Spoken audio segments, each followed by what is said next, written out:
Yes. ओम नमो भगवते वासुदेवाय।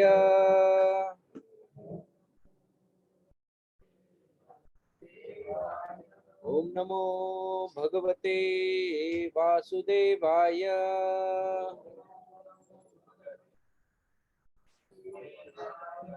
ओम नमो भगवते वासुदेवाय।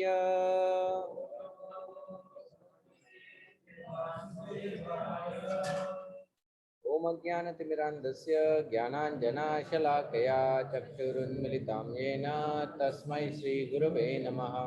श्रीचैतन्यमनोभीष्टं स्थापितं येन भूतले स्वयं रूप कदा मह्यं ददाति स्वपदान्तिकं। वन्देऽहं श्रीगुरो श्रीयुतापदकमलं श्रीगुरुं वैष्णवांश्च श्रीरूपं साग्रजातं सहगना रघुनाथान्वितं तं सजीवं साद्वैतं सावधूतं परिजनसहितं कृष्णचैतन्यदेवं श्रीराधा कृष्णपादान् सहगना ललिता श्रीविशाखान्वितांश्च नमो विष्णुपादाय कृष्णप्रेष्ठाय भूतले श्रीमते गोपाल कृष्ण गोस्वामी निति नामिने प्रभुपादस्य साहित्यं यः प्रकाश वितीर्य च प्रचारं कृतवान् साधु भागवतपदाय ते नमः। कृष्णपादाय कृष्णप्रेष्ठाय भूतले श्रीमते भक्तिवेदांत स्वामी निति नामिने नमस्ते सारस्वते देवे गौरवाणी प्रचारिणे निर्विशेष शून्यवादी पाश्चात्य देश तारिणे नमो महावदन्याय कृष्ण प्रेम प्रदायते कृष्णाय कृष्ण चैतन्य नामिने गौरविषे नमः। हे कृष्णा करुणा सिंधु दीनबंधु जगतपते गोपेशा गोपिका कांत राधा कांत नमोस्तुते तप्त कांचन गौरांगी राधे वृंदावनेश्वरी वृषभानुसुते देवी प्रणमामि हरिप्रिये वाञ्छाकल्पतरुभ्यश्च कृपा सिन्धुभ्येव च पतितानां पावनेभ्यो वैष्णवेभ्यो नमो नमः। जय श्री कृष्ण चैतन्य प्रभु नित्यानंद श्री अद्वैत गदाधर श्रीवासादि गौर भक्त वृंद। हरे कृष्णा कृष्णा कृष्णा हरे हरे हरे राम राम राम हरे हरे। उद्या म्हटलं होतं ना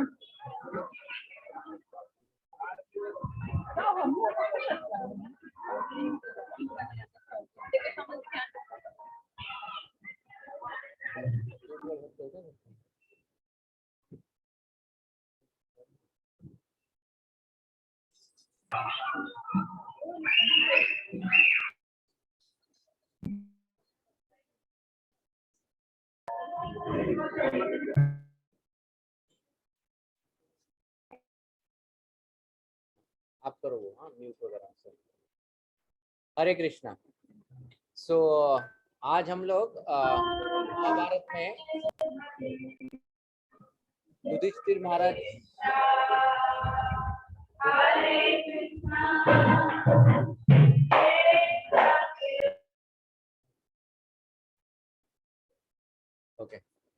सो युधिष्ठिर महाराज इनके बारे में आज हम लोग चर्चा करने वाले हैं।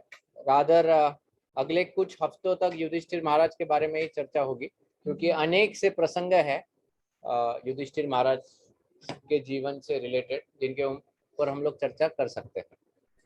अब युधिष्ठिर ये जो शब्द है या ये जो उनका नाम है युधि और स्थिर, ओके। युधि का अर्थ होता है युद्ध, वॉर, ओके, युद्ध, और स्थिर स्थिर जो युद्ध के परिस्थिति में भी स्थिर रहता है, कंपोज। स्थिर रहना मतलब क्या? ऐसा खड़ा स्थिर रहना उसको नहीं, बैलेंस में रहता है वैसा नहीं। स्थिर रहना मतलब युद्ध कितनी भी विकट परिस्थिति क्यों ना आए उसमें भी वो विचलित नहीं होता है, वो धर्म को नहीं छोड़ता है। सो युधिष्ठिर महाराज इनके पूरे जीवन में हम लोग देखते हैं इतने उनके ऊपर अलग अलग ऐसे प्रसंग आए हैं, लेकिन इतने प्रसंगों के बावजूद उन्होंने धर्म का कभी त्याग ही नहीं किया युधिष्ठिर महाराज ने। एक बहुत इंटरेस्टिंग इंसिडेंट है, जब महाभारत में जब ये अर्जुन द्रौपदी को जीत लेते हैं इसमें स्वयंवर में, और द्रौपदी को जब वो घर लेके आते हैं, अर्जुन और भीम लेके आते हैं, क्योंकि क्या होता है कि जब अर्जुन जीत लेते हैं, और क्योंकि वो ब्राह्मण थे, अब ये भी एक थोड़ा सा डाइवर्जन फ्रॉम युधिष्ठिर। महाभारत में बहुत से लोग ये जानते हैं कि कर्ण को, कुछ लोग कहते हैं कि कर्ण भी, बहुत से लोग तो ये जानते ही नहीं कि कर्ण ने भी वाण छोड़ा था। बहुत से लोगों ने, जिन्होंने सीरियल देखा है, उनको तो लगता है कि कर्ण को मौका ही नहीं मिला, मतलब ही वाज रिजेक्टेड, बट वैसा नहीं है। महाभारत में ऐसा नहीं कहा है। महाभारत में कहा है कि कर्ण का एम चूक गया, वो नहीं मार पाया, he could not hit the target. Okay, ये बताया है। फिर जिन लोगों ने ये पढ़ा है, वो लोग बताते हैं कि नहीं, क्योंकि द्रौपदी ने मना कर दिया था उससे विवाह करने के लिए, इसलिए कर्ण विचलित हो गया उस वक्त, इसलिए कर्ण विचलित हो गया वो एक स्टेटमेंट से। अर्जुन जब उस क्या कहते हैं, उस स्वयंवर में जब पहुंचे थे अर्जुन, तो अर्जुन ब्राह्मण के वेश में थे, पांचों पांडव ब्राह्मण के वेश में थे, क्योंकि वो इसमें थे ना, हाँ, लाक्षागृह से बाहर आए थे, and they were incognito actually, क्योंकि विदुर जी ने कहा था कि रिवील मत करो अपने आप को, तो ब्राह्मण के वेश में थे। जब ब्राह्मण के वेश में जब अर्जुन, अभी कोई क्षत्रिय जीत नहीं पा रहा है, तो अर्जुन जब वहां पर जाने लगे, तो अलग अलग क्षत्रिय उनको ताने मारने लगे कि अरे तुम क्या ये धनुष उठाओगे, अरे तुम तो कमंडल हुई पकड़ने के योग्य हो, अरे तुम लालची ब्राह्मण हो। फिर कुछ ब्राह्मण लोग सोचने लगे, अरे ये क्या करने जा रहा है, ये पूरे ब्राह्मण जाति की नाक कटाने जा रहा है। तो इस प्रकार के ताने पड़ रहे थे अर्जुन को, उससे अर्जुन विचलित नहीं हुआ, उससे अर्जुन विचलित नहीं हुआ।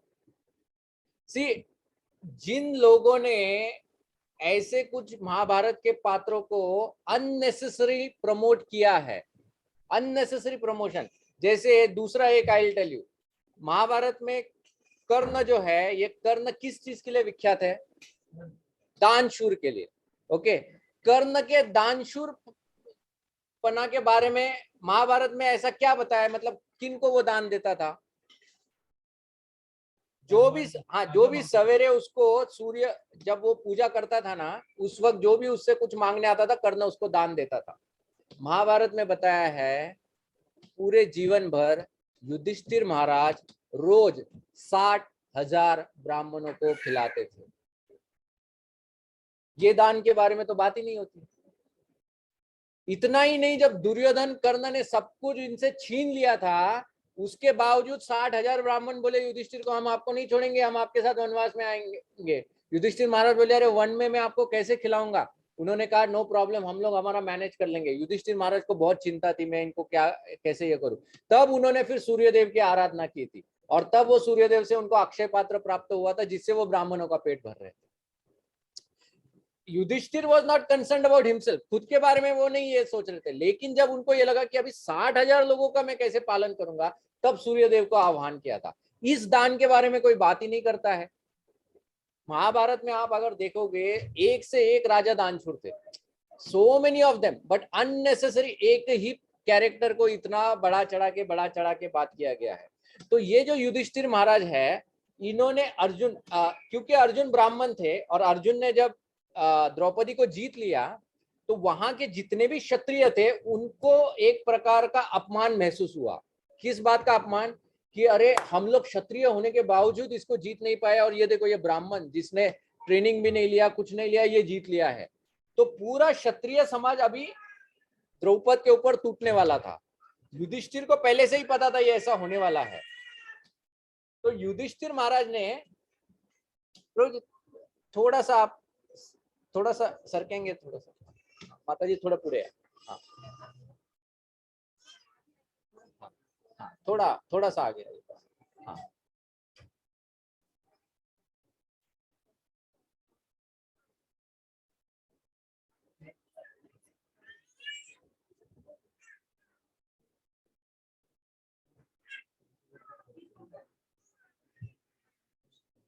ओके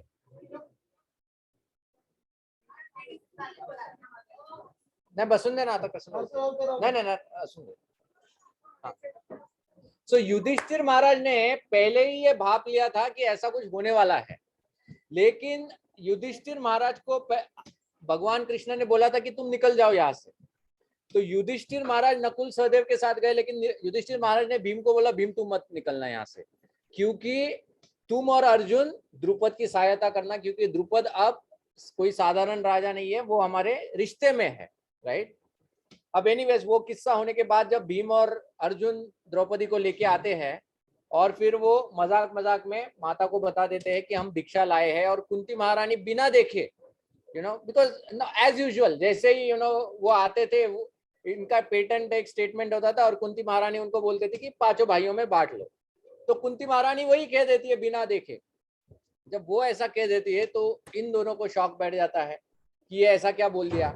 और उस वक्त का मतलब जो स्टेटमेंट होता था माता का, वो स्टेटमेंट ऐसा कैजुअल स्टेटमेंट नहीं होता था। आज मतलब आज अगर कुछ बोल दिया ऐसे तो माता बोल सकते okay okay sorry sorry sorry, तो वैसा नहीं। कुंती महारानी जब ये देखती है तो तुरंत युधिष्ठिर के पास जाती है कुंती महारानी, और कुंती महारानी कहती है कि हे युधिष्ठिर ये क्या हो गया, मैंने ऐसा कुछ कह दिया है, लेकिन मैंने शास्त्र में ऐसा कभी पढ़ा नहीं है ऐसा कुछ होता है, तो मैं कोई पाप नहीं करना चाहती हूँ, लेकिन मेरे मुख से ये बात निकल गई है और मेरे मुख से हमेशा सत्य निकलता है। और तब युधिष्ठिर महाराज, महाभारत में बताया है, युधिष्ठिर महाराज थोड़ी देर विचार करते हैं और वो कहते हैं कि मेरे मन में भी ये बात आई है कि हम पांचों का विवाह इसके साथ होना चाहिए, ये युधिष्ठिर महाराज कहते हैं। Now here after that and then he says, और क्योंकि मेरे मन में ये बात आई है, ये अधर्म हो ही नहीं सकता है। मतलब युधिष्ठिर महाराज का कॉन्फिडेंस देखो, क्योंकि मेरे मन में ये बात आई है, ये अधर्म हो ही नहीं सकता है। हम लोग लेक्चर में बोलते हैं बैड डॉग गुड डॉग, कौन सा ज्यादा भौंकता है कौन सा कम भौंकता है, दैट फिलोसफी, राइट। हर एक के मन में दो कुत्ते होते हैं, एक बुरा कुत्ता होता है एक अच्छा कुत्ता होता है। बुरा कुत्ता बुरे ख्याल लाता है, अच्छा कुत्ता अच्छे ख्याल लाता है। और जो कुत्ता ज्यादा भौंकता है we get incline to those thoughts, और हम लोग वो करते हैं। युधिष्ठिर के अंदर कोई काला कुत्ता था ही नहीं, बुरा कुत्ता था ही नहीं।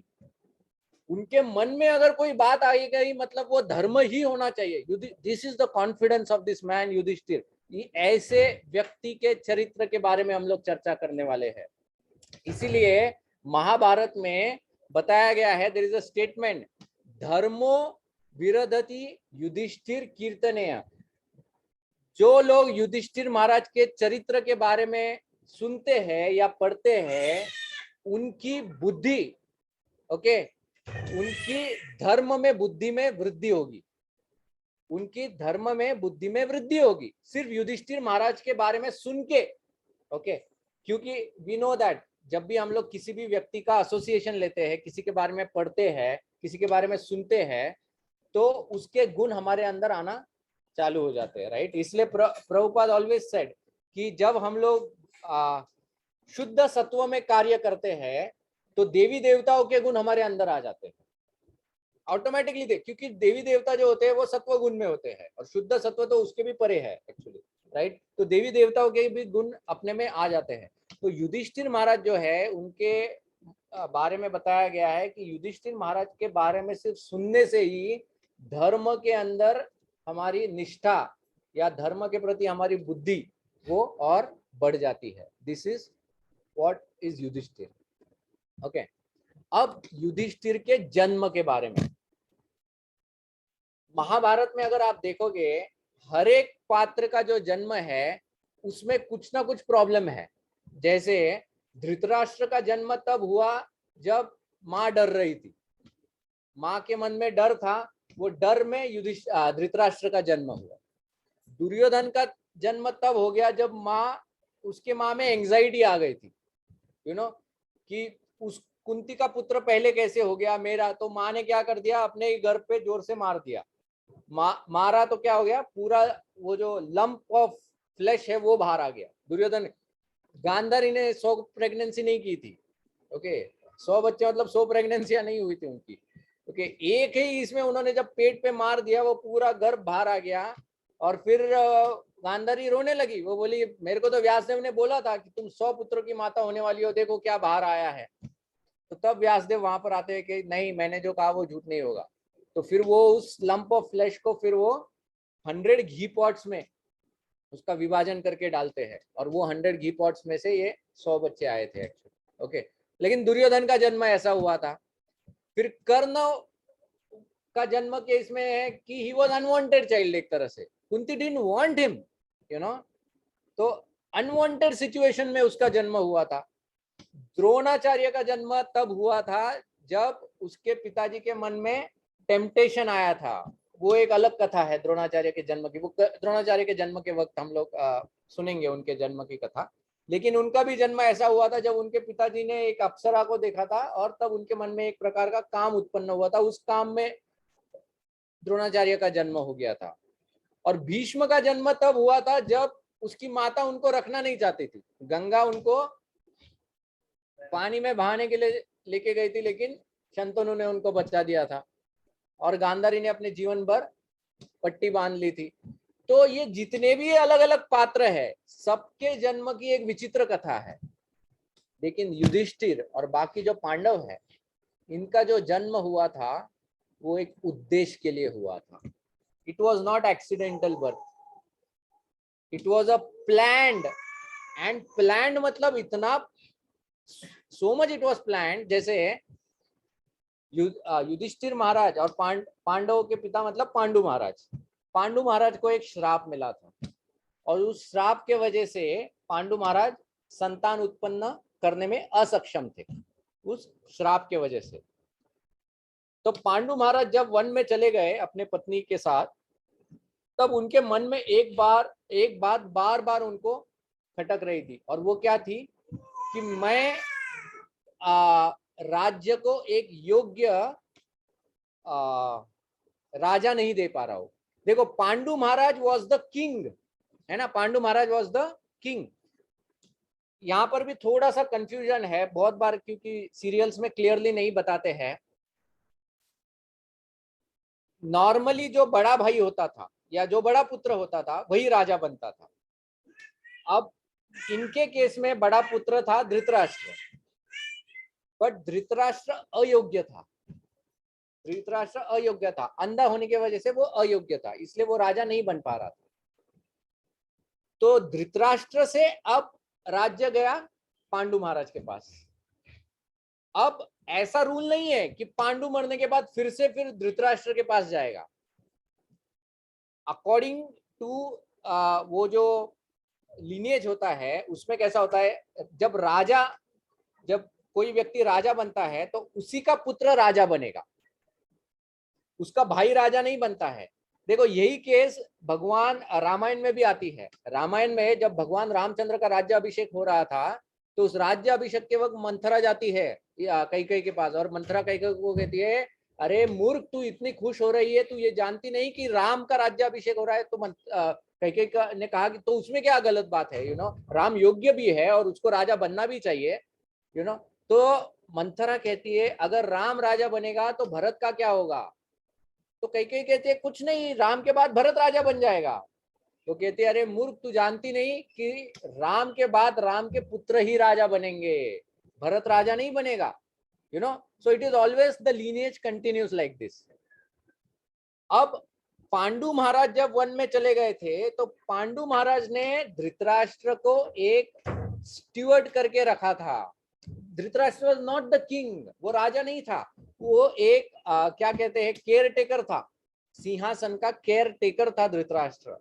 लेकिन धृतराष्ट्र ने क्या सोचा कि पांडु को तो ये श्राप मिल गया है, और अब तक पांडु की कोई संतान है नहीं, मतलब क्या, उसको कोई संतान हो गई नहीं, इसका अर्थ यह है कि मेरी ही संतान अब राजा बनेगी, ये उसने अज्यूम ही कर लिया था।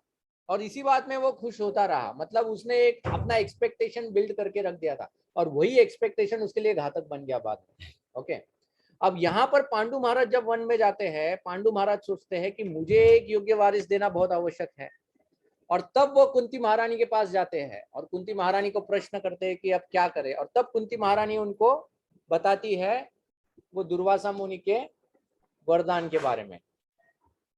और तब पांडु महाराज कहते हैं कि अगर ऐसी बात है तो इस वरदान का तुम उपयोग करो और मुझे एक ऐसा ऐसा योग्य पुत्र दो जो पुत्र राजा बनने योग्य हो। तो कुंती बोलती है कि किस देवता का मैं आह्वान करूं। तब पांडु महाराज कहते हैं कि धर्म में श्रेष्ठ जो है वो धर्मराज। धर्मराज एक लोकपाल भी है। देयर आर 4 लोकपाल्स, पूरी सृष्टि की रचना में 4 लोकपाल होते हैं। एक वरुण है, धर्मराज है, एक कुबेर है और एक इंद्र है। ऐसे 4 लोकपाल है, actually the greatest of all the demigods. तो युधिष्ठिर महाराज के पांडु महाराज कहते हैं कि धर्मराज का आह्वान करो और तब धर्मराज के आह्वान से युधिष्ठिर महाराज का जन्म हुआ था। और क्योंकि युधिष्ठिर महाराज धर्मराज के पुत्र है तो नेचुरली धर्म उनके अंदर पूरा भरा हुआ था। युधिष्ठिर महाराज के अंदर धर्म ही धर्म था। एक्चुअली ये पूरा जो स्टोरी है ना, ये बहुत इंटरेस्टिंग है। I'll continue little bit ये पांडु महाराज के इसमें। पांडु महाराज को जब पूछा कुंती महारानी ने तो तब कि दूसरा कौन से देवता को आह्वान करना है, तो तब पांडु महाराज कहते हैं कि धर्म जो होता है, धर्म की रक्षा करना बहुत आवश्यक है और ऐसी रक्षा करने के लिए मुझे एक बहुत शक्तिशाली पुत्र की आवश्यकता है। तो शक्तिशाली पुत्र, तो शक्तिशाली देवता कौन है? तो वायु। तो वायु को आह्वान करो। तो तब वायु से भीम पैदा हुए। और फिर वो कहते हैं कि इसके अंदर शक्ति है लेकिन मुझे एक ऐसा पुत्र भी चाहिए जो सिर्फ शक्ति के साथ साथ वो he keeps skill also and संयम भी रखे, कंट्रोल भी रखे। और तब इंद्र का आह्वान करती है तो अर्जुन का जन्म होता है। फिर पांडु महाराज कहते हैं कि मुझे और एक पुत्र चाहिए। तब कुंती महारानी कहती है ये धर्म के विरुद्ध। शी सेज कि एक क्षत्राणी के लिए ऐसे वरदान का 3 ही बार वो उपयोग कर सकते हैं। मतलब जो ऐसा वरदान मिला है उसका 3 ही बार उपयोग कर सकते हैं और मैंने 3 बार उसका उपयोग कर लिया है, अब मैं इसका उपयोग नहीं कर सकती। और तब फिर माद्री आगे आती है। वो कहती है कि देखो कुंती के तो 3 पुत्र है, मेरे कुछ भी नहीं है, तो अगर तुम ये मंत्र मुझे सिखाओ तो मैं भी एक पुत्र दे दूंगी। तो कुंती महारानी देती है माद्री को, वो मंत्र बताती है। तो माद्री क्या करती है, वो उस मंत्र से अश्विनी कुमार का आह्वान करती है। अब अश्विनी कुमार 2 है तो 2 है तो 2 पुत्र आ जाते हैं। डॉक्टर्स, जो देवताओं के जो डॉक्टर्स है ना, उनका नाम अश्विनी कुमार है। धन्वंतरी जो है वो आयुर्वेद के है और ये जो है ये अपने एलोपैथिक सर्जन से सब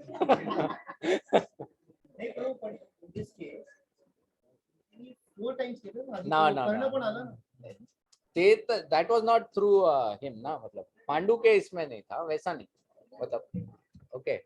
तो ये जो अश्विनी कुमार है, जब अश्विनी कुमार से 2 पुत्र आ जाते हैं माद्री को, तब कुंती फिर इट्स लाइक को वाइफ्स के अंदर जो द्वेष होता है, तो कुंती सोचती है कि अगर मैं इसको और एक बार मंत्र दूंगी तो ये ट्रिक करके मुझसे ज्यादा पुत्र उत्पन्न करेगी, तो now I will not give her. So then she tells Pandu Maharaj अभी वो मांगेगी तो भी मैं मंत्र नहीं दूंगी। तो लाइक दैट। सो वैसे ये 5 पांडव आए थे। ओके, तो ये है पांडवों के बर्थ के बारे में कथा है। ओके, अब युधिष्ठिर महाराज का देखो, भगवान जब अवतार लेते हैं तो भगवान के अवतार का एक मुख्य कारण क्या होता है? धर्म संस्थापनार्थाय, राइट। भगवान श्री कृष्ण कहते हैं यदा यदा ही धर्मस्य ग्लानिर्भवति भारत अभ्युत्थानाम धर्मस्य तदात्मानां सृजाम्यहम् पवित्राणाय साधूनां विनाशाय च दुष्कृतां धर्म संस्थापनार्थाय संभवामि युगे। धर्म की संस्थापना करने के लिए भगवान प्रकट होते हैं और द्वापर युग में भगवान ने धर्म की स्थापना करने के लिए युधिष्ठिर महाराज को राजा चुना था। ये युधिष्ठिर की ग्रेटनेस है। भगवान ने युधिष्ठिर महाराज को चुना था, वो राजा। युधिष्ठिर महाराज वो राजा होंगे जो धर्म की स्थापना करेंगे हर जगह पे। That was the greatness of Yudhishthir Maharaj. अब युधिष्ठिर महाराज के जीवन के 2 किस्से हम लोग आज चर्चा करेंगे। 2 शॉर्ट स्टोरीज। एक्चुअली ये महाभारत में आप लोगों को ये प्रसंग पढ़ने चाहिए, वेरी फेमस स्टोरीज है। एक स्टोरी है, एक समय की बात है जब पांडवों को जब वन में भेजा जाता है, द्यूत में हारने के बाद जब वन में भेजा जाता है, तो वन में जाने के पश्चात अर्जुन जो होते हैं वो चले जाते हैं इधर स्वर्ग लोक में चले जाते हैं, वहां से अलग अलग अस्त्र विद्या सीखने के लिए। तो अब वो स्वर्ग में जाने के वजह से जो बाकी 4 पांडव और द्रौपदी है वो सोचते हैं कि हम लोग यहाँ पर रह के क्या करेंगे धरती पर, तो वो सोचते हैं कि हम लोग भी वो स्वर्ग के नजदीक जाएंगे, तो कुबेर लोक के तरफ वो चल पड़ते हैं। जब वो वहां पर जाते हैं तो रास्ते में अचानक एक दिन एक बड़ा सा पहाड़ होता है और उस पहाड़ के पीछे एक बहुत बड़ा सर्प दिखाई देता है। मतलब इतना बड़ा सर्प था वो कि वो पहाड़ के ऊपर अपना फन फैलाए हुए था। You can imagine the size of that snake, पहाड़ के ऊपर अपना फन फैलाए हुआ था। अब भीम का कैसा था कि भीम जब भी ऐसे कोई प्रतिद्वंद्वी को देखता था उससे भी बड़ा, तो उसके अंदर क्रोध और बढ़ जाता था। वो डरता नहीं था, उसके अंदर उल्टा और उत्तेजना बढ़ जाती थी कि मैं इसके साथ युद्ध करूं। तो वो भीम तुरंत उस नाग की तरफ दौड़ता है, उस सर्प की तरफ दौड़ता है उसको मारने के लिए। लेकिन वो सर्प क्या करता है, इस भीम को लपेटे में ले लेता है। और भीम बहुत कोशिश करता है अपने आप को छोड़ने की, लेकिन वो नहीं छूट पाता है। तो भीम पूछता भी है उस सर्प को, तो है कौन, मतलब आज तक मुझे कोई पकड़ नहीं पाया है, आज तक मुझे कोई पकड़ नहीं पाया है, मेरी शक्ति से कोई बच नहीं पाया है, लेकिन तूने अपने लपेटे में मुझे लिया है, मतलब तू सर्प नहीं है, तू कोई और है, मुझे बताओ कौन है। तो वो सर्प कहता है कि देख, मैं एक राजा हूँ, मेरा नाम है नहुष, नहुष नाम का मैं एक राजा हूँ। हाँ, उसी को पूर्वज थे, उसी के, ये इनके ही पूर्वज थे नहुष। ओके, तो इसीलिए ये एंसिस्टर्स, ग्रेट परदादा परदादा, तो जरूरी नहीं कि परदादा अगर आएंगे तो आपका भलाई करेंगे, पकड़ भी सकते हैं ऐसे। ओके, क्योंकि इनको तो पता भी था कि मैं पूर्वज हूँ नहुष को। तो नहुष बताता है मैं तुम्हारा ही पूर्वज हूँ और मुझे श्राप मिला था। तो भीम कहता है कि अभी थोड़ा टाइम है, युधिष्ठिर आया नहीं है, तब तक बता ही दो, स्टोरी बता दो निकलने से पहले, क्या थोड़ा सा फ्लैशबैक बता ही दो अपने लाइफ का। तो नहुष बताता है कि मैं एक बहुत अच्छा राजा था, मैं धर्म के अनुसार पूरा राज्य चलाता था, सत्यवादी था, और मेरे राज्य में सब कुछ बहुत अच्छी तरह से चल रहा था। मैंने इतना पुण्य कमाया था, इतना पुण्य कमाया था कि मैं इंद्र, जो इंद्र रहता है ना, इंद्र के पास जितना पुण्य होता है उतना पुण्य मैंने कमाया था इस धरती पर। सब कुछ समृद्धिशाली था, खुशी से सब कुछ हो रहा था। एक दिन क्या हो गया, ये इंद्र ने एक वृत्रासुर का वध कर दिया उधर। वृत्रासुर का वध करने के वजह से, वृत्रासुर था ब्राह्मण वैष्णव, बराबर, वध करने के वजह से वृत्रासुर को ब्रह्म हत्या इंद्र को ब्रह्म हत्या लगी। अब ब्रह्म हत्या लगी तो इंद्र उस ब्रह्म हत्या से बचने के लिए दौड़ पड़ा तो जाकर एक कमल के अंदर छुप गया। कितने दिनों के लिए, 1 साल के लिए छुप गया। अब 1 साल के लिए जब ये छुप गया तो इंद्र के पद पर कोई नहीं था, तो फिर दूसरे देवता नीचे आए, और कोई तो इंद्र होना चाहिए ना उधर, तो आए तो एक योग्य राजा चाहिए, इसलिए नहुष के पास आए। नहुष ने कहा क्या चाहिए, बोले आपका promotion, we are promoting you, बहुत अच्छा काम किया आपने पूरा साल भर, चलो आपका प्रमोशन। तो प्रमोशन लेके गया वो ऊपर जाके बैठा, और बैठने के बाद उधर उसकी नजर पड़ी सच्ची के ऊपर, जो इंद्र की पत्नी है। अभी इंद्र अभी उधर बैठा है ना अंदर कमल के अंदर, तो इनको बाहर घूमने की जरूरत नहीं थी, लेकिन फिर भी जब माता बाहर आ गई तो इसकी नजर पड़ी सच्ची के ऊपर। तो सच्ची के ऊपर वो इतनी सुंदर, शास्त्र में बताया है कि इस पूरे ब्रह्मांड में सबसे सुंदर स्त्री जो होती है वो सच्ची है। मतलब लक्ष्मी को अगर आप हटा दो तो, I mean of course Lakshmi के कंपैरिजन में कोई भी नहीं है, बट आफ्टर लक्ष्मी अगर कोई ब्यूटीफुल है वो है सच्ची। द्रौपदी जो थी वो सच्ची का ये थी, लाइक शी वाज अ सच्ची हरसेल्फ एक्चुअली, एक तरह से। जैसे ये जो 5 पांडव है, वो एक शास्त्र में बताया कि ये 5 पांडव अलग अलग युग के इंद्र थे, who were reborn as Pandavas, and सच्ची जो है she was born as Draupadi, तो the most beautiful lady। अब ये जो नहुष है, ये नहुष अभी अभी धरती से ऊपर गया है, तो सेलेस्टियल ब्यूटी तो पहली देखी उसने, और वो भी सची को देखा। सची को देखा तो उसके मन में काम उत्पन्न हो गया। वो जाके सची को बोला, देखो मैं अभी इंद्र हूं ना, और तुम डेजिग्नेशन वाइज इंद्र की पत्नी हो, मतलब तुम मेरी पत्नी हो। तो सची ने कहा ऐसा ऐसा ट्रांजैक्शन नहीं होता है यहाँ पे।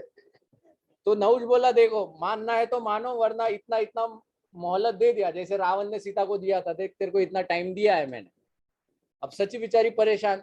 सची गई, वो जो अपने सप्त ऋषि रहते हैं, सप्त ऋषि के पास गई, और सची ने पूरा बता दिया, देखो ऐसा ऐसा हुआ है, एंड दिस फेलो मेरे को बोलता है कि तुम मेरी पत्नी हो, तुम मेरे साथ रहो करके। तो सप्त ऋषि ने कहा कि एक काम करते हैं, तुम ऐसा करो कि इस नहुष को बोलो कि जब मैं तुम्हारी पत्नी होना स्वीकार तब करूंगी जब तुम सप्त ऋषि द्वारा पालकी में बैठकर मेरे घर पे आओगे। मतलब सप्त ऋषि ने तुम्हारी पालकी उठानी चाहिए, ओके, और जब तुम आओगे तब मैं तुम्हारी पत्नी बन जाऊंगा। नहुष ने तो ये सप्त ऋषि सच्ची को बता दे। तो सच्ची के पास जब ये नहुष आता है, बोलता है क्या, फिर सोचा, बोलते ठीक है प्रपोजल ओके है, अगर कंडीशन सप्त ऋषि को बोलो कि पालकी लेके चले। नहुष ने कहा ठीक है नो प्रॉब्लम, बोल देता हूँ सप्त ऋषि को। गए, हाथ पैर जोड़े, बोले ना ऐसा ऐसा है, प्रपोजल है, देखो आप कुछ संभालो। सप्त ऋषि ने कहा ठीक है। अब सप्त ऋषियों को पालकी उठाने को बोला। अब सप्त ऋषियों में एक ऋषि है अष्टावक्र मुनि। अष्टावक्र वो है जिनके 8 ऐसे 8 जगह पे मोड़ है बॉडी में, बिकॉज ऑफ जो भी उनके कर्म के वजह से, but now he is a great sage. अब ऐसा उनका शरीर होने के वजह से नेचुरली वो टेढ़े मेढ़े चलते थे, और जब वो पालकी उठाए और वो चलने लगे तो पालकी भी टेढ़ी मेढ़ी। अब जब पालकी टेढ़ी मेढ़ी तो ये नहुष भी एकदम ऐसा पूरा हिलने डुलने लगा। जब हिलने डुलने लगा तो इसको आ गया क्रोध, क्योंकि ये तो ताव में था कि मैं तो विवाह करने के लिए जा रहा हूँ, ये क्या मतलब उल्टी उल्टी हो जाएगा, क्या मतलब ऐसा कैसे कैसे चला रहा है। दिया उसने ऊपर से जोर से गाली दे दिया उधर से। जैसे ही सप्त ऋषियों को गाली दे दिया, सप्त ऋषि ने तुरंत उसको श्राप देते, जा तू सप्त ऋषि का अपमान कर दिया, जा सर्प के योनि में तेरा जन्म हो जाए। नहुष के एकदम होश ठिकाने आ गए, उसको समझ में आया। वो उनके पैर पड़ा, बोले अरे क्या, मैं अच्छा अपना राज्य कर रहा था, आप ही ने प्रमोशन दे दिया, ऊपर से ऐसा लुक्रेटिव बोनस सामने रखा है, और फिर बाद में बोलते हो ऐसा ऐसा, ये ऐसा थोड़ी चलता है, कुछ तो आपको करना पड़ेगा।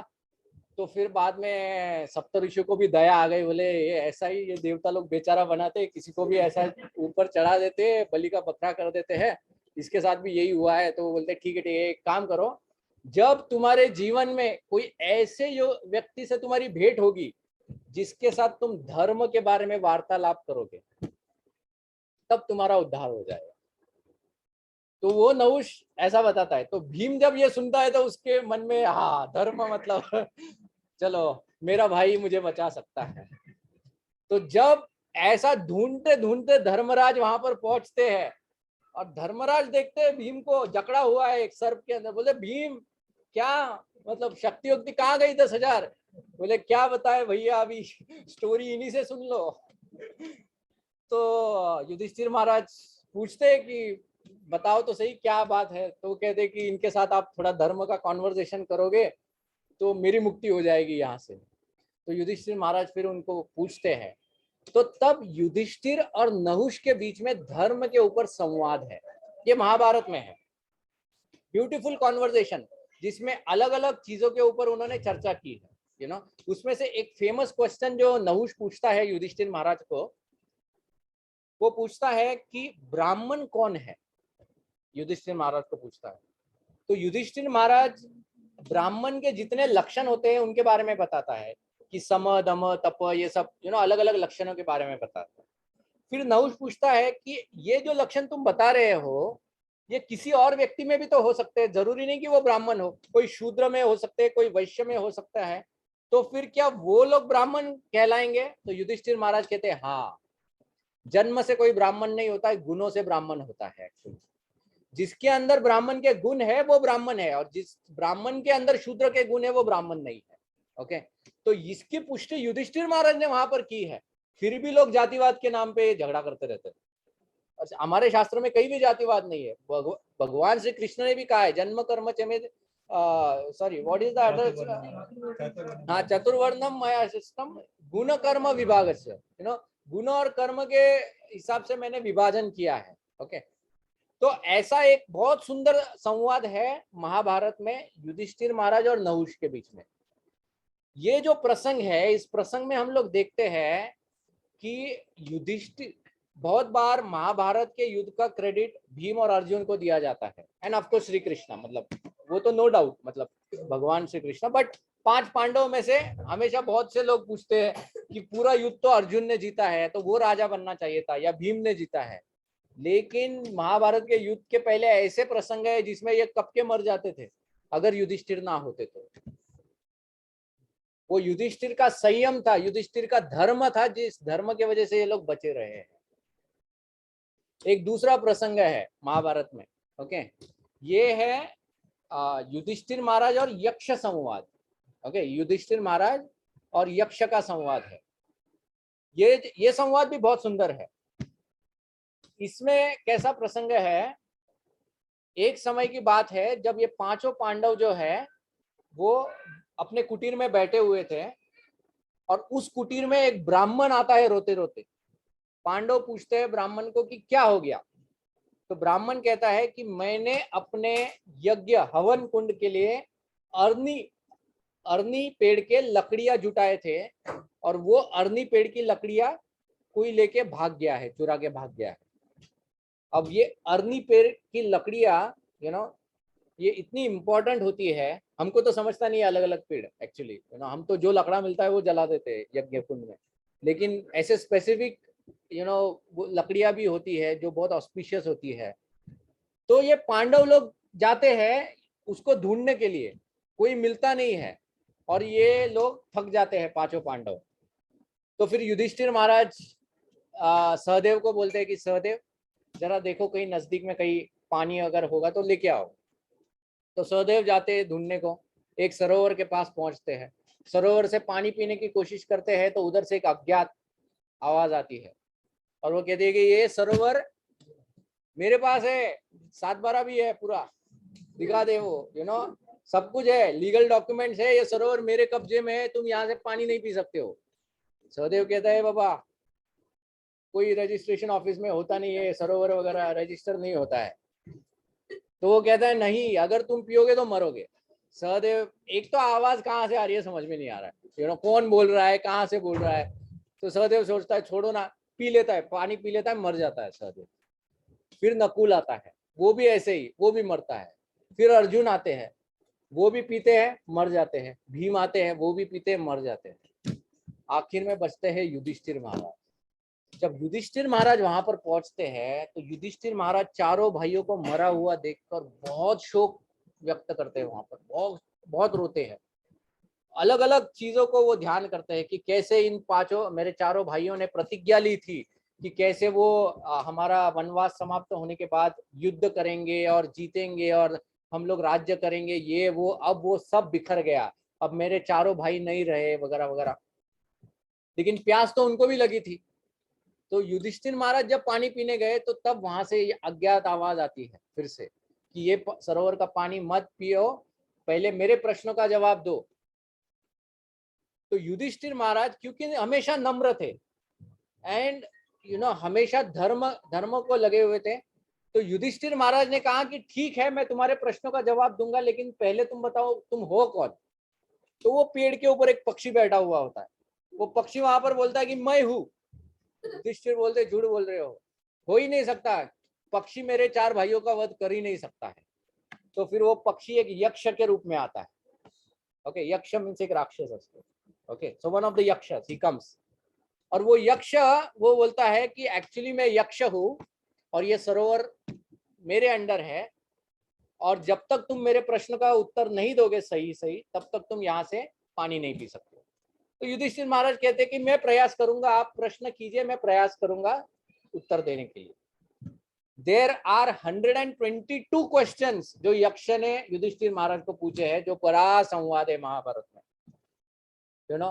अलग अलग प्रश्न पूछे थे कि काजल से अधिक काला क्या है, कलंक है, फिर ऐसे सो मेनी क्वेश्चन, और उसमें से वो जो सबसे फेमस क्वेश्चन है कि सबसे आश्चर्य की बात क्या है, सो युधिष्ठिर महाराज कहते हैं कि हर व्यक्ति देखता है कि उसके आजू बाजू के लोग मर रहे हैं, लेकिन वो अपने जीवन का प्लानिंग ऐसे करता है कि वो कभी मरने ही नहीं वाला है, या वो हमेशा ये भ्रम में रहता है कि मैं कभी मरूंगा ही नहीं। ये सबसे आश्चर्य की बात है। तो ऐसे अलग अलग प्रश्नों का जवाब युधिष्ठिर महाराज देते हैं। अब I mean if you want, आप डायरेक्ट महाभारत पढ़ो, क्योंकि अगर वो हम लोग लेते बैठेंगे तो फिर काफी दिन सिर्फ उसी संवाद में चले जाएंगे। लेकिन ये कॉन्वर्जेशंस पढ़ने चाहिए, युधिष्ठिर महाराज ने जो कॉन्वर्जेशंस किए हैं ये पढ़ने चाहिए, वेरी ब्यूटीफुल कॉन्वर्जेशंस है। अब ये पूरे प्रश्नों का जवाब देने के बाद यक्ष बहुत प्रसन्न हो जाता है युधिष्ठिर महाराज के ऊपर।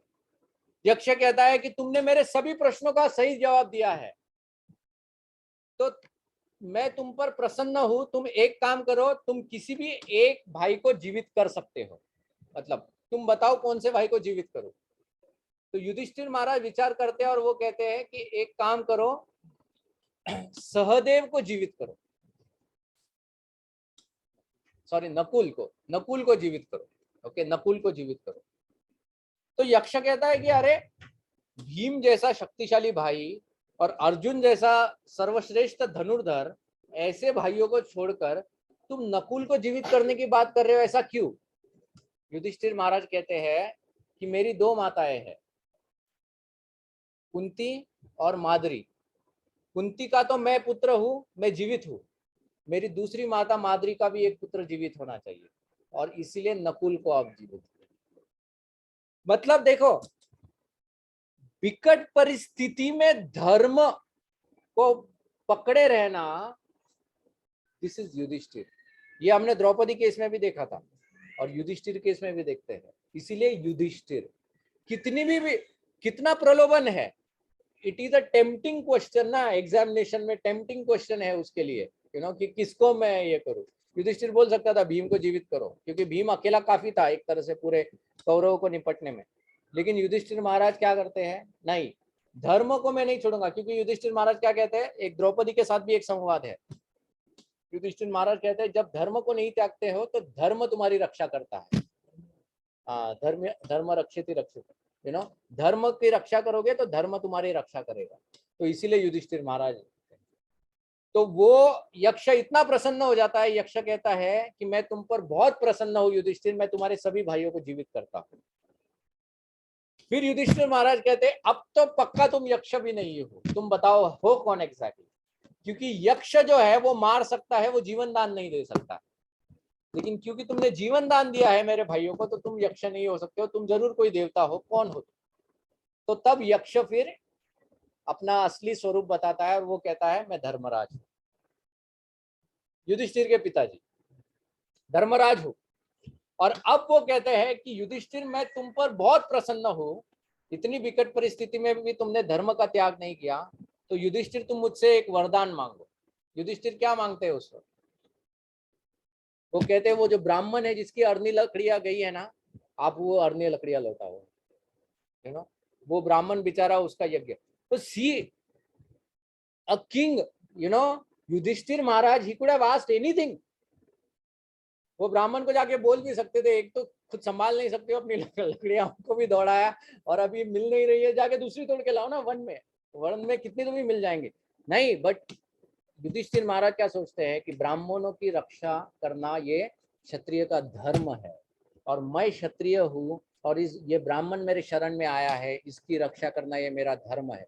तो जब उनसे कोई वरदान मांगने की बात की तो सबसे पहले उन्होंने क्या मांगा कि पहले उस ब्राह्मण का जो है वो चीजें लौटा दो। यक्ष ने कहा ठीक है, नो प्रॉब्लम, वो लो, उसको वो प्राप्त होगा, तुम कुछ वरदान मांगो, तुम कुछ वरदान मांगो। तो युधिष्ठिर महाराज फिर वरदान में वो कहते हैं, वो 6 चीजें मांगते हैं एक्चुअली।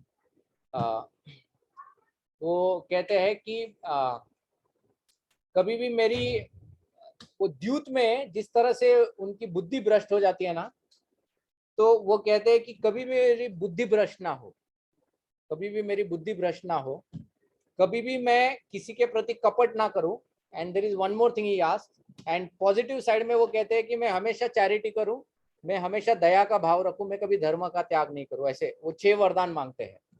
और तब धर्मराज कहते हैं, मतलब हिज फादर सेज कि ये वरदान मांगने की कोई आवश्यकता है नहीं, क्योंकि तुम्हारे अंदर ये ऑलरेडी है, ये सब कुछ तुम्हारे अंदर ये सब कुछ ऑलरेडी है।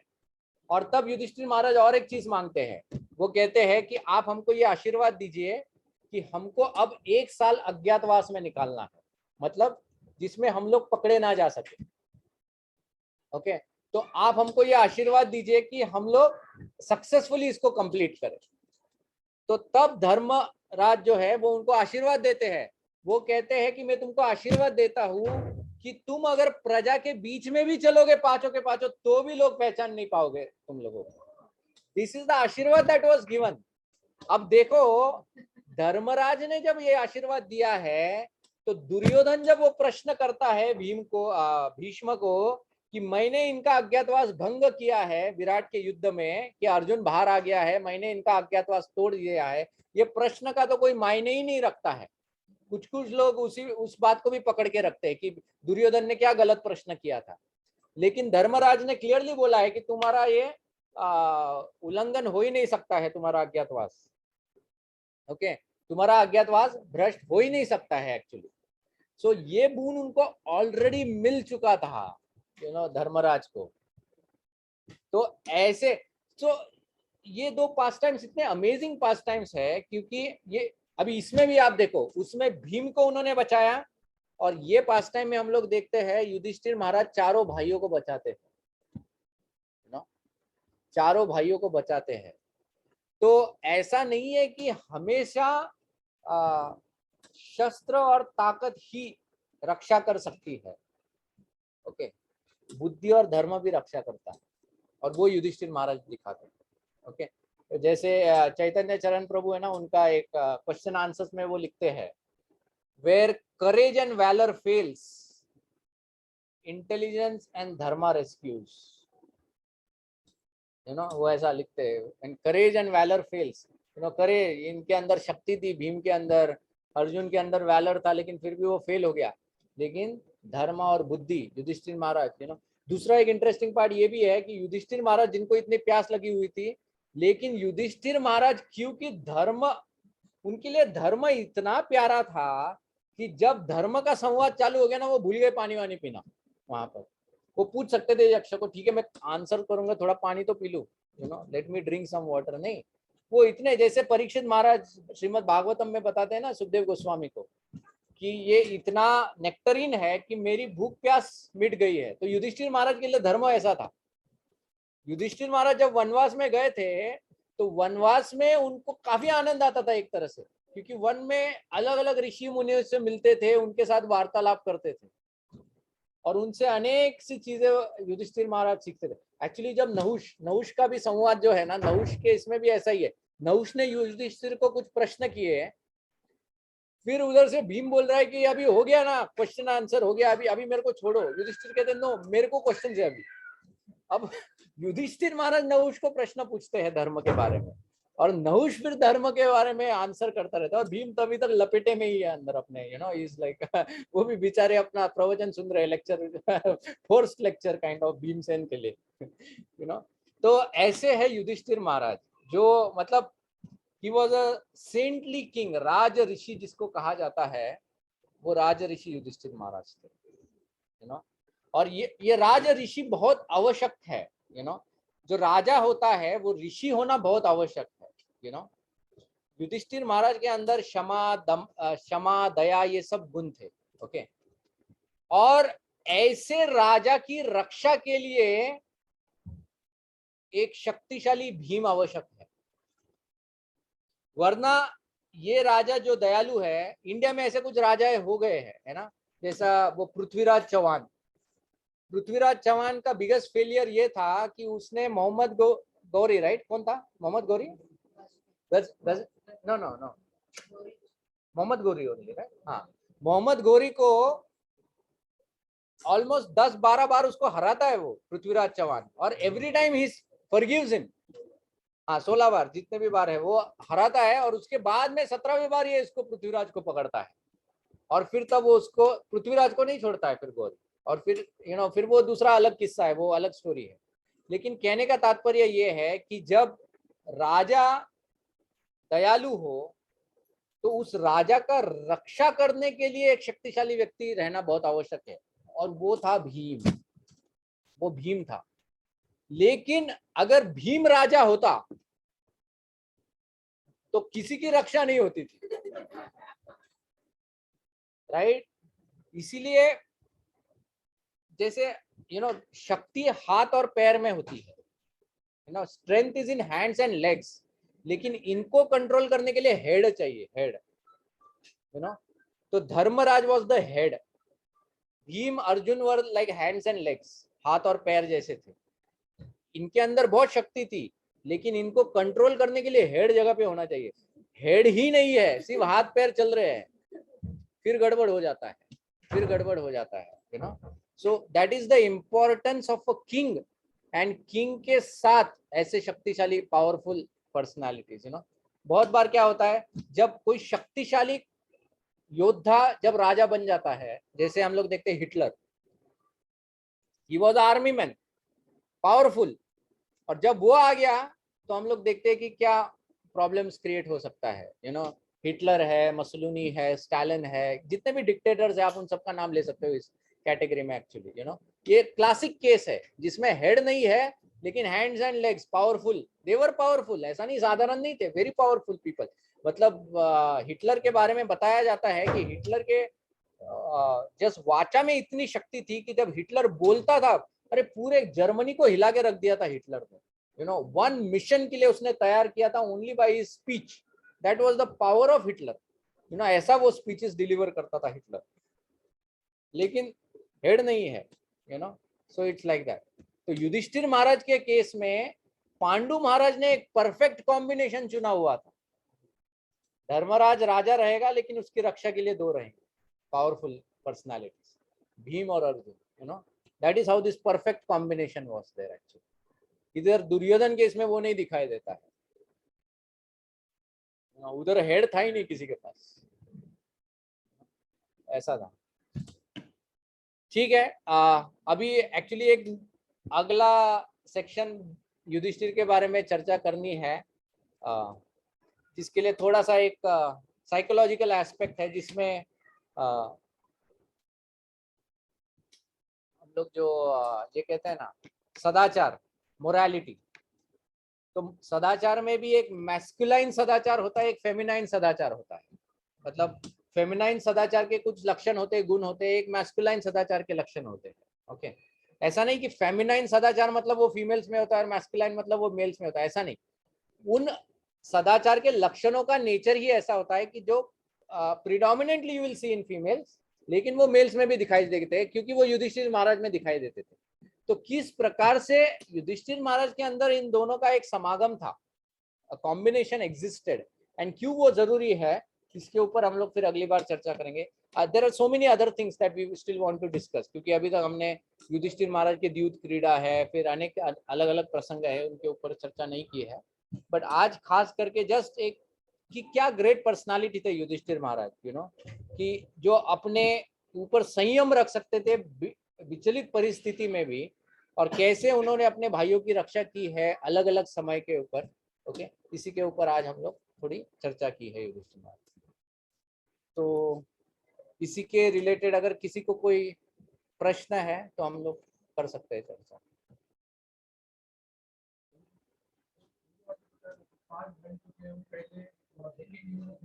हाँ हाँ,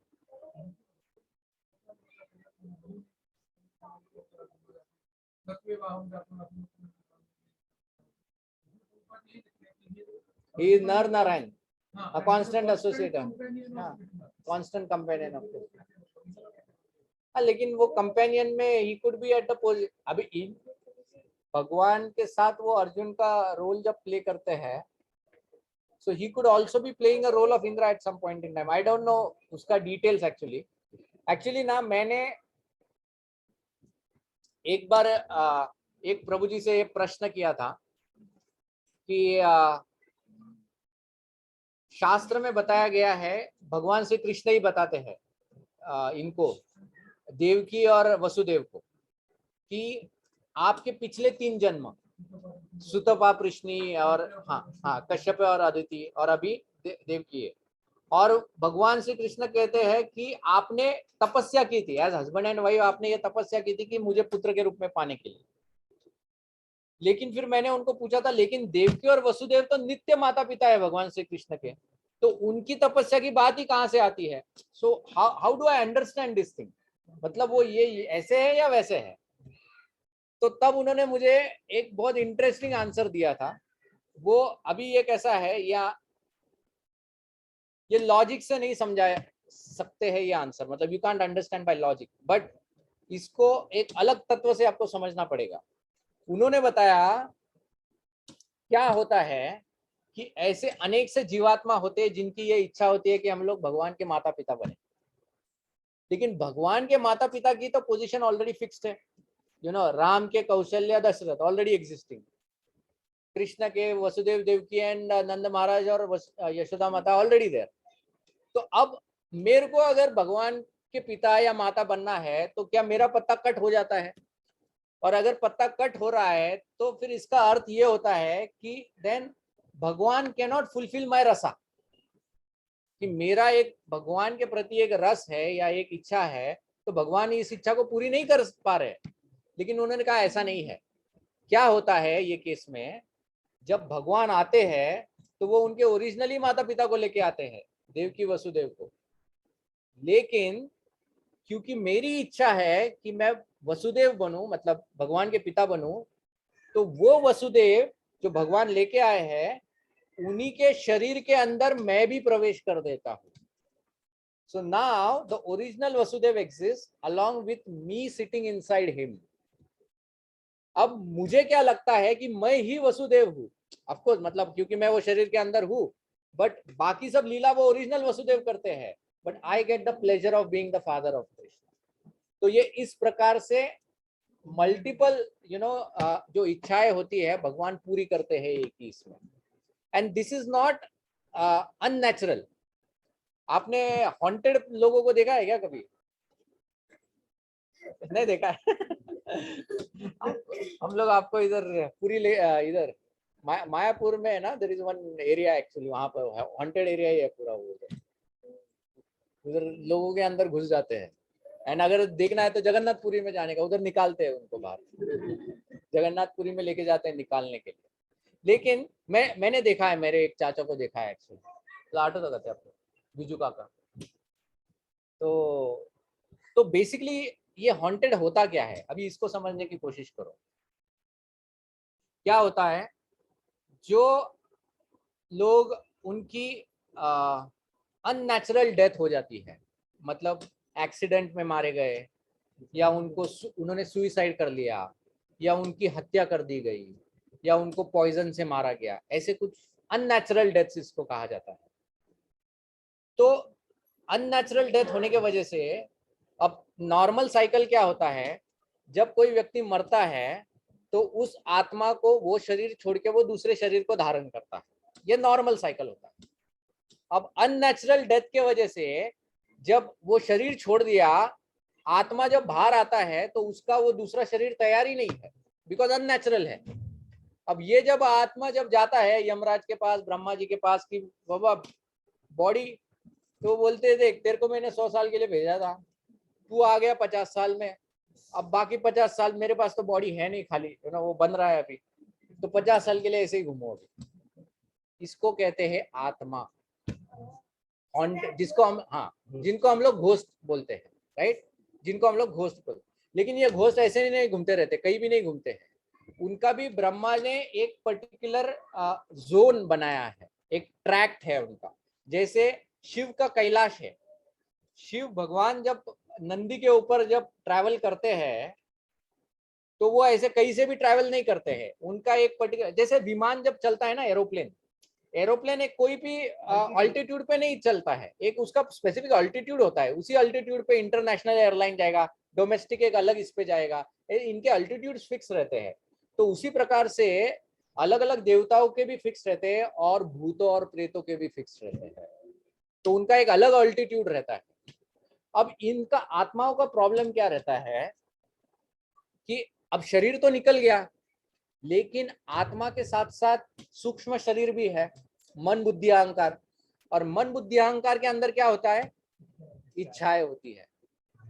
तो आत्मा के अंदर इच्छाएं तो है, लेकिन इच्छा पूर्ण करने के लिए शरीर नहीं है, तो उसको कोई ना कोई बॉडी चाहिए जिससे वो अपना इच्छा पूर्ण करे। Without that he can not मतलब एंजॉय।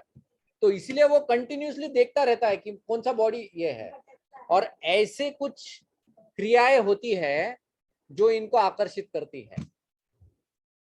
ओके, मतलब शास्त्र में आप पढ़ सकते हो, रात को शरीर पे तेल लगा के बाहर घूमना, रात में सीटियां मारना, ये जो साउंड होता है, साउंड पियर्सेस ईथर, एंड क्योंकि sound has the capability to pierce ether, it crosses the layer of this ghost. ये घोस्ट लेयर क्रॉस करता है जहां से वो एंटर मारते हैं। इसलिए बच्चों को बचपन में हमारे दादा दादी बताते थे कि अरे रात में सीटी नहीं मारो, तो वो इसीलिए होता था एक्चुअली। हाँ, क्या होगा? हाँ, वो है। तो ऐसे अनेक से चीजों के बारे में बताया गया है। ओके, शास्त्र में बताया गया है। एनीवेज, अब ये जब कोई करता है तो उस आत्मा को अट्रैक्ट करता है, और जब वो आत्मा अट्रैक्ट हो जाता है तो जिसने उसको अट्रैक्ट किया है ना, उसके शरीर में वो जाके बैठ जाता है। ओके, जिस उसके शरीर। हाँ, दूसरी कुछ चीजें और बताया है, शास्त्र में बताया है। जो लोग अनक्लीन रहते हैं, जो लोग खाना खाने के बाद कुल्ली नहीं करते हैं, they don't wash their mouth, जो हाथ नहीं धोते हैं, जिनके ऐसी खराब आदतें होती है ना, अनक्लीन हैबिट्स, ये इनको वो अट्रैक्ट करते हैं एक्चुअली, तो इनको पहले पकड़ते हैं ये। तो अब जब उसके शरीर में वो प्रवेश कर लिया है, ओके, तो अब क्या होता है, एक तो वो शरीर का जो मेन ओरिजिनल ओनर मतलब वो आत्मा है, ऊपर से ये दूसरा आके बैठ गया उसके अंदर, है ना। अब वो जो शरीर वाला जो आत्मा है, ओके, अब उसको तो वो क्या सोचता है कि मैं ही ये शरीर हूं, लेकिन ये दूसरा आत्मा जो बाहर से आया है वो जानता है कि मैं ये शरीर नहीं हूं। एंड जिसको ये नॉलेज है कि I am not the body, he is always more powerful than the person who thinks that I am the body.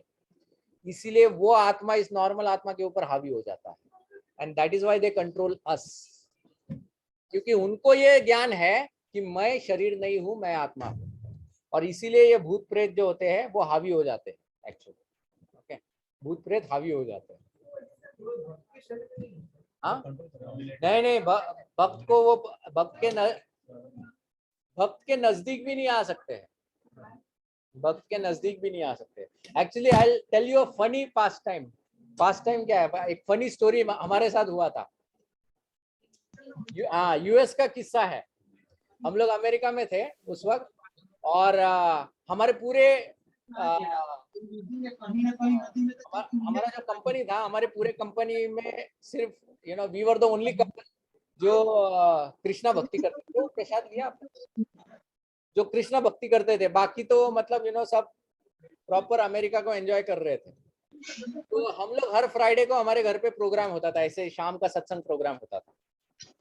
अब हमारे ऑफिस का एक जो कपल था, उनको 2 बेटियां थी, उसमें से एक छोटी बेटी ने है ना, कुछ दिनों से वो एक बहुत गलत मतलब ऐसा एकदम पागल जैसा बर्ताव करती थी। मतलब उसकी माँ बताती थी कि वो है ना ऐसी, उनका ऐसा 2 फ्लोर घर था, सीढ़ी पे बैठती थी ऐसे हाथ ऐसे रख के, और माँ को देखती थी और जोर जोर से हंसती थी। And she used to do all एकदम मतलब लिटरली पागल जैसे कैरेक्टर्स, रात भर सोती नहीं थी, सिर्फ लोगों को ऐसे देखती रहती थी वगैरह वगैरह। तो ये लोग डॉक्टर के पास लेके गए, डॉक्टर ने चेक किया, तबीयत वगैरह सब ठीक है, ये है वो है। फिर किसी ने उनको बोला कि शायद इसको हॉन्ट किया है। तो अब ये हॉन्ट किया तो वो अमेरिका में कहाँ जाएंगे ना, हॉन्ट किया है।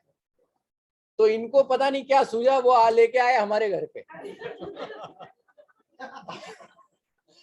अब हमारे घर पे जब लेके आए तो मैं तो थोड़ा ये हो गया, मैं बोला यार तू तो कभी ऐसा प्रोग्राम सत्संग तो कभी अटेंड करता है नहीं, तू अचानक कैसे पूरे फैमिली के साथ एकदम अचानक आ गए यहाँ पर।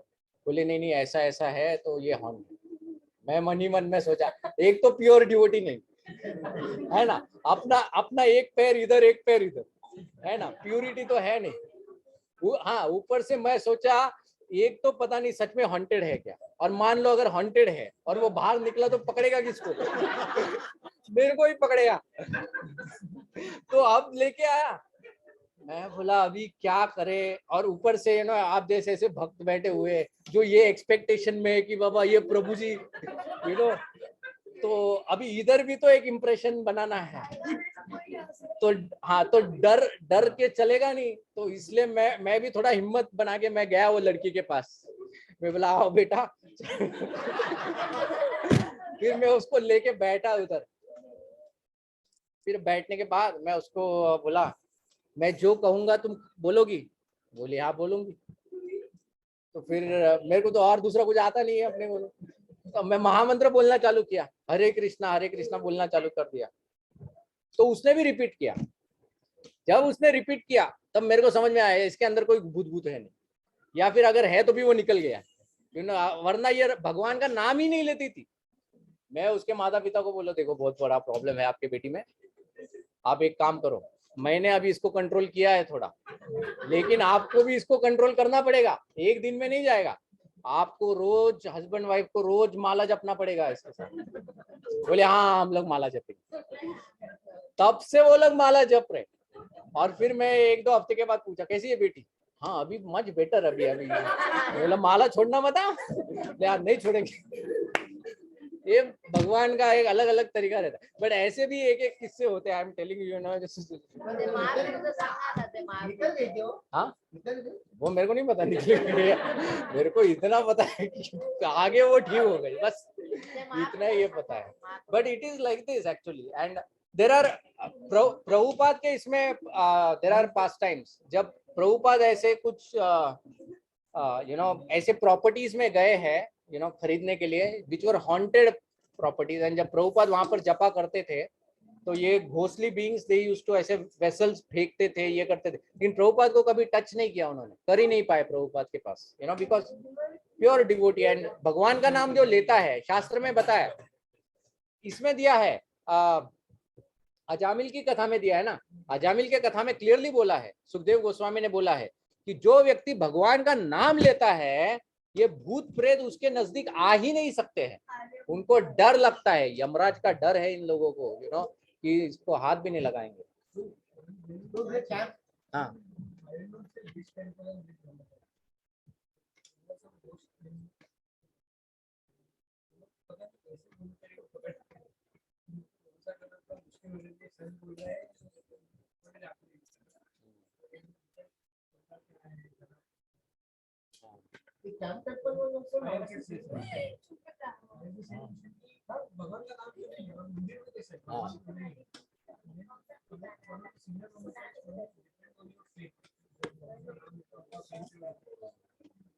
yeah.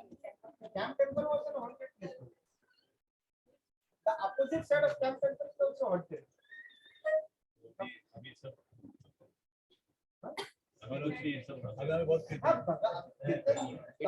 It is haunted by Krishna. Camp temple is haunted by Krishna.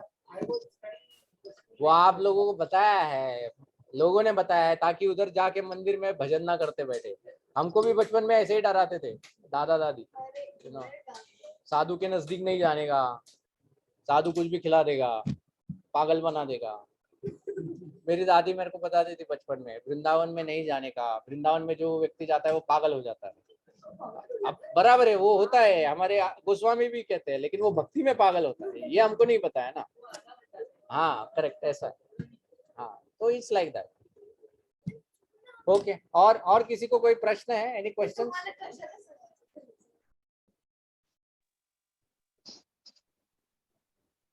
हाँ हाँ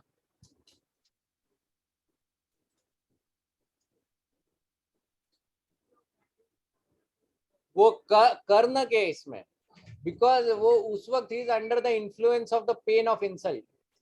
युधिष्ठिर महाराज का ये कर्ण है ना बहुत अपमान करता है युद्ध में, और अपमानित करके युधिष्ठिर महाराज को वो बाहर भेजता है। उसके ऊपर हम लोग करेंगे चर्चा, वो आएगा वो किस्सा, will discuss that in detail. Hare Krishna Prabhu ji. Yes Prabhu ji. वो बाद में फिर क्या हुआ, राजा नहुष सची को ले सका, एज ए रानी बना सका कि नहीं? अरे रानी छोड़ो, नहुष का, नहुष के तो होश तभी ठिकाने आ गए जब उसको श्राप मिल गया प्रभु जी। बाद में कौन सी रानी, मतलब वो कोई रानी के बारे में सोच ही नहीं रहा था उसके बाद। अब श्राप के बाद क्यों रानी के बारे में सोचेगा? मेन उसको मुक्त होना था, उसके बाद तो वो मुक्त हो गया। ओके, हरे कृष्णा। यस प्रभु।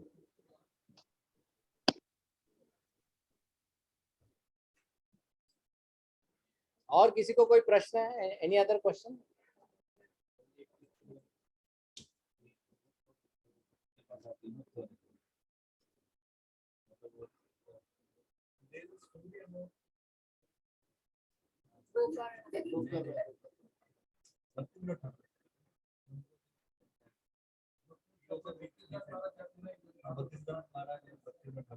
देखो ये कैसा है, ये एक्सेप्शनल है, मतलब there are some pastors which are very exceptional. जैसे एक रामानुजाचार्य का भी पास्ट टाइम है जिसमें वो राजा की एक बेटी थी, वो बेटी के अंदर वो भूत जाता है और उसको मुक्ति होनी चाहिए, तो वो मुक्ति के लिए वो बोलता है कि तुम बताना कि वो रामानुजाचार्य के फीट, चरण की धूली मेरे सर पे लगेगी तभी मैं इसको ये करूंगा।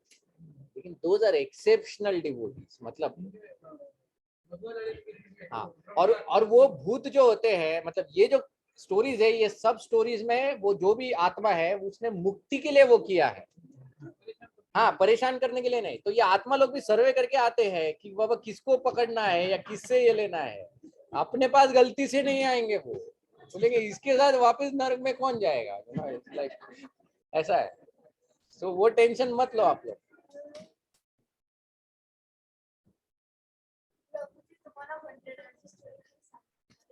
अभी आज के प्रसंग के रिलेटेड और कोई क्वेश्चन है क्या रिलेटेड टू यस?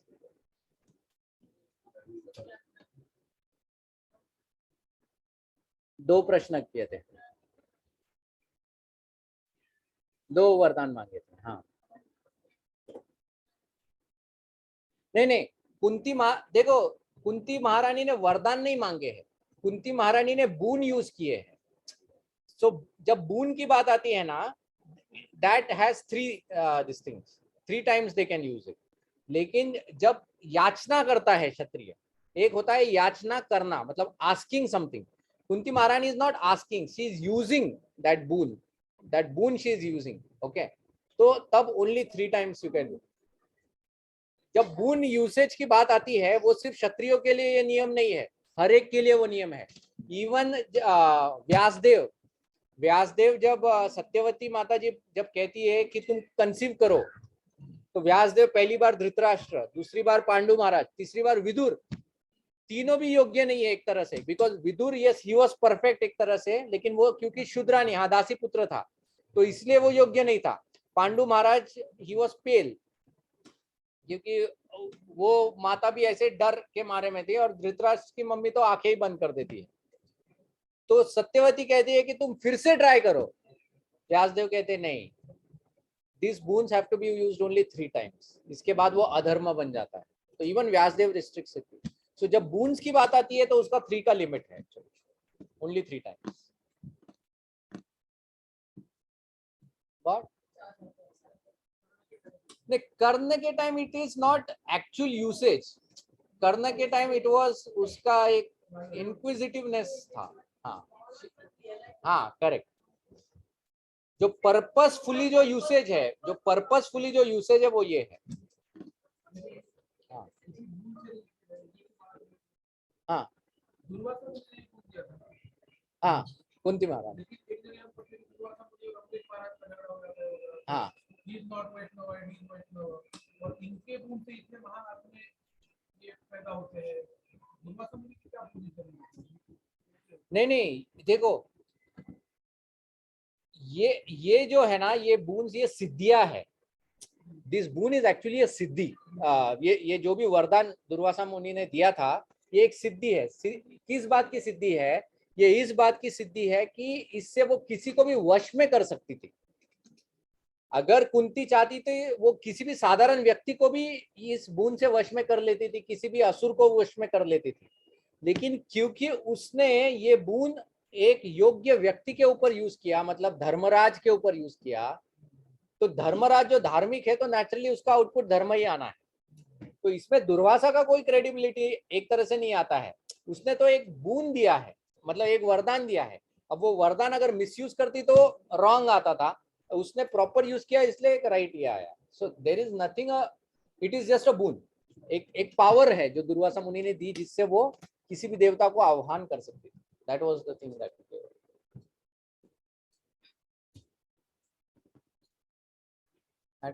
लेकिन उसमें you can't put the qualities ना, टेस्ट भी.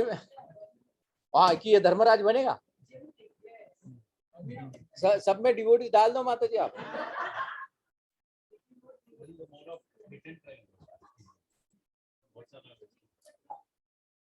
हाँ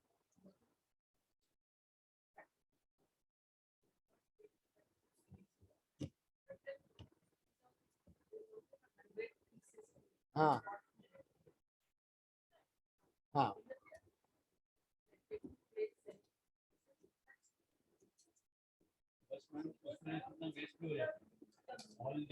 नहीं, she is a doctor, she does the IVF. हाँ हाँ हाँ. नहीं वो ठीक है, वो तो व्यासदेव ने किया था, तो वो 100 आउटपुट आना ही है. हाँ करेक्ट. यस.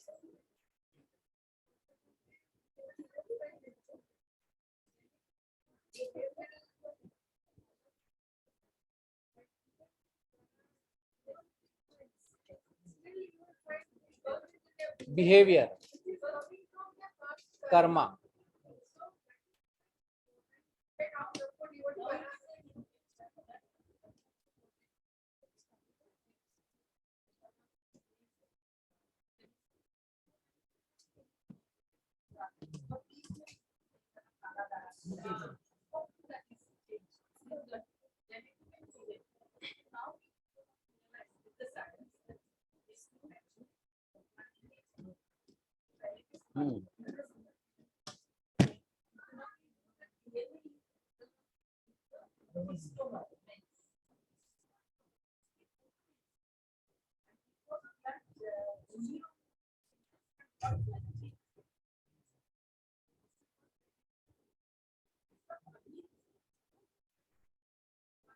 हाँ वो है.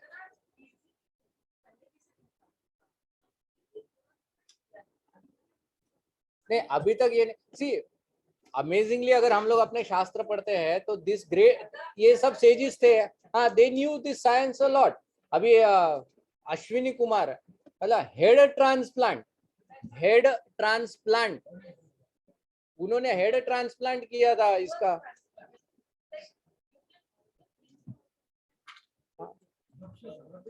दक्ष नहीं, इसका ये अपना दधीची ऋषि वृत्रासुर के स्टोर में अश्विनी कुमार आते हैं ना. दधीची मुनि, इंद्र उसका सर काटता है, फिर ये अश्विनी कुमार आके पहले ही सर काट के रखते हैं, और हाँ इसका बकरी का लगाते हैं, फिर वो आता है, वो बकरी का काटता है, फिर ये वापस दधीची का सर लगाते हैं. वो तो लॉर्ड शिवा ने किया है, ये तो एक्सपर्ट है मतलब. हाँ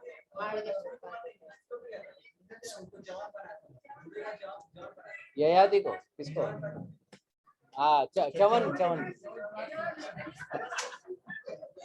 इसीलिए नहीं, इसीलिए वो चवन प्राश नाम वहां से है. हाँ इसीलिए वो नाम ही चवन प्राश वैसे है. It is from him.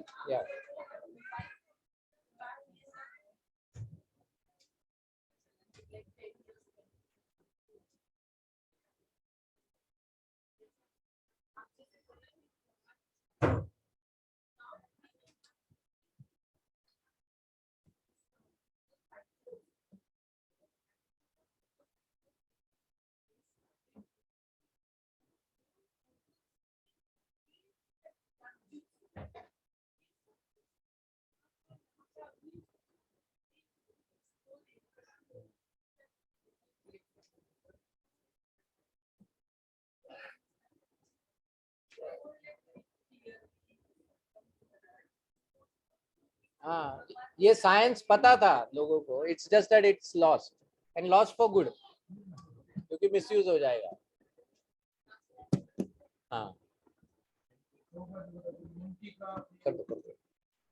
अरे बोल, ऑनलाइन किसी को कोई प्रश्न है?